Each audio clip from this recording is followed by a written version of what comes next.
Welcome back. Today we are taking a look at this little Panasonic TV which I found at the side of the road.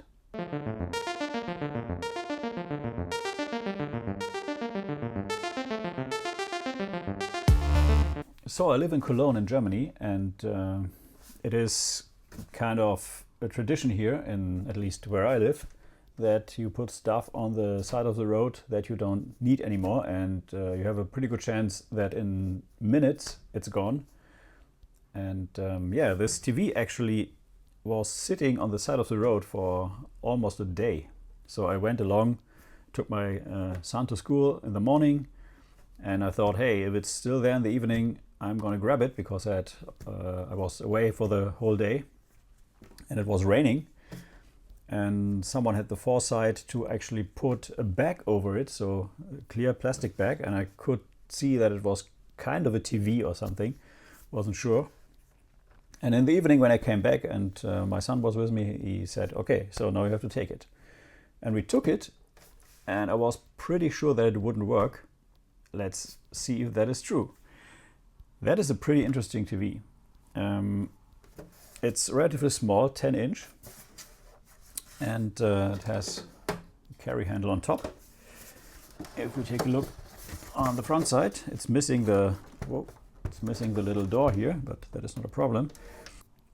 On-off switch, AV selector, function switch up down for volume or anything in the menu. You have S-video on the front, and you have composite and a headphone jack, and that thingy that is, well, the door's missing. So you have mono sound, and there's some kind of plastic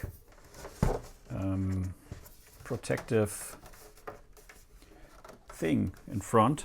Could remove that, and it's a Panasonic brand TV. On the side, sweet nothing. On the other side, also sweet nothing, but in the back it's where it's getting interesting. So we have the Panasonic brand on top, and we have some holder for the antenna, which is missing. You could just unplug that. And if you take a look at the back side, it actually has two inputs, one for 220 to 440 volts and one for 12 volts. So this is actually 12 or 24 volts. So this is actually, you can use this in a camper or something.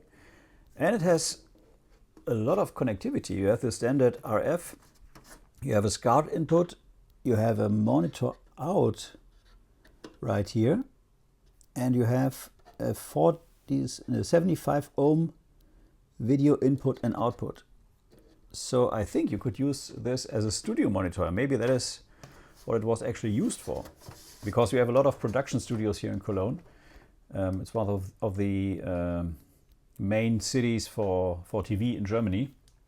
So we have big networks here like RTL and NTV and all the others, WDR, which is Westdeutscher Rundfunk, the biggest state television channel in Germany.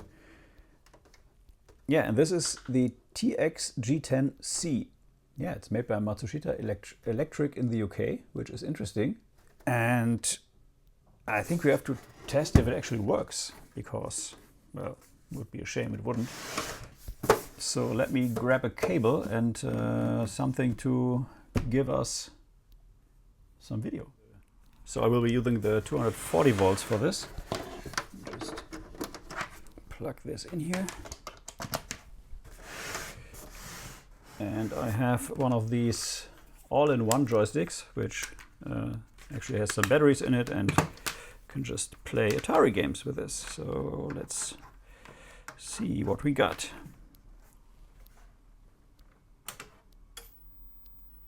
Okay. We have voltage, and we have some snow. Okay. Let's switch it on, and let's... Oh, okay. That looks like it's working, and this rotation on the screen is just a screen. Doesn't make sense to capture anything. So they pretty much have some of the top games of the Atari, which is Adventure, Asteroids, Centipede, Atari Circus, Missile Command. Let's try Asteroids. And I hate these joysticks, but I'll have some of these all in once.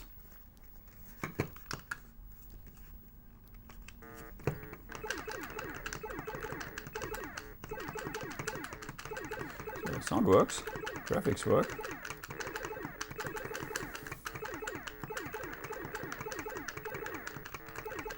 Yeah, I'm not great at these games.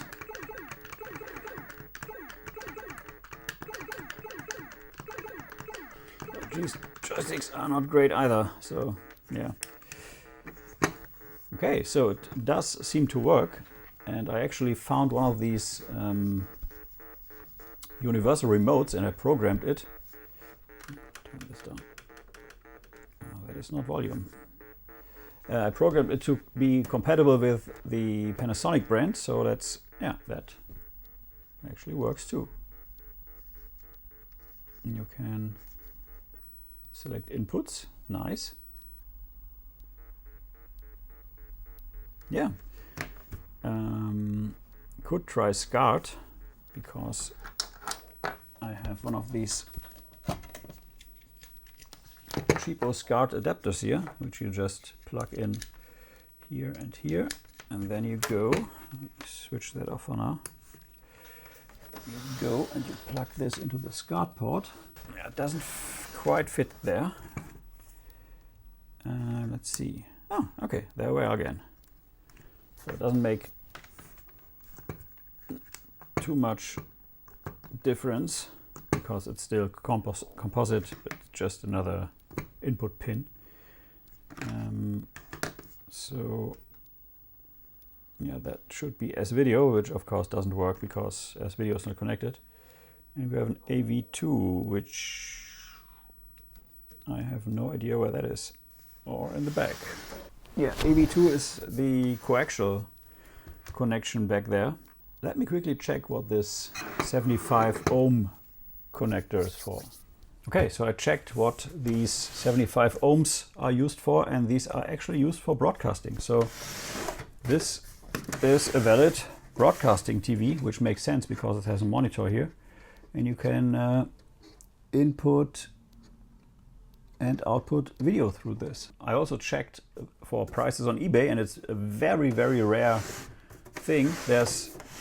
I think there was just one sold listing, and that was for more than 600 euros, which is, wow, quite a hefty price. Yeah, so I will clean this up off camera, and I have this is a great TV. It has a great picture, very bright, very nice. So I always wanted one of these smaller color TVs for retro gaming on Ataris and stuff like that. So this is awesome. So before we finish, let's take a quick look at the menu of this, and this can be accessed by pushing the F button. Yeah, you have color, sharpness, then you can actually start a search for channels, contrast and brightness. I was pretty sure that now you can actually flip through the AVs. AV1 is the composite, AVS1S is S-Video, and AV2 is on the back side. So it's just these functions here. Okay, so we at least get the channel search, but it will not find any channels because this seems to be analog, and there are no analog channels in Germany anymore. Maybe like in the rest of the world, I don't know. Yeah, so I think there's not much to see menu-wise. Yeah, and I think that is pretty much all there is. I may 3D print one of these flaps here, not sure. It's okay like it is, I think. And yeah, that's all I have for this little Panasonic TX-G10 C broadcasting television. So, as always, thanks for watching, and until next time, see ya. Thank you for watching Retro is the New Black. If you are new to the channel, please like and subscribe. If you like the video, please share. Every like, share, and comment helps a lot. Until next time, bye-bye.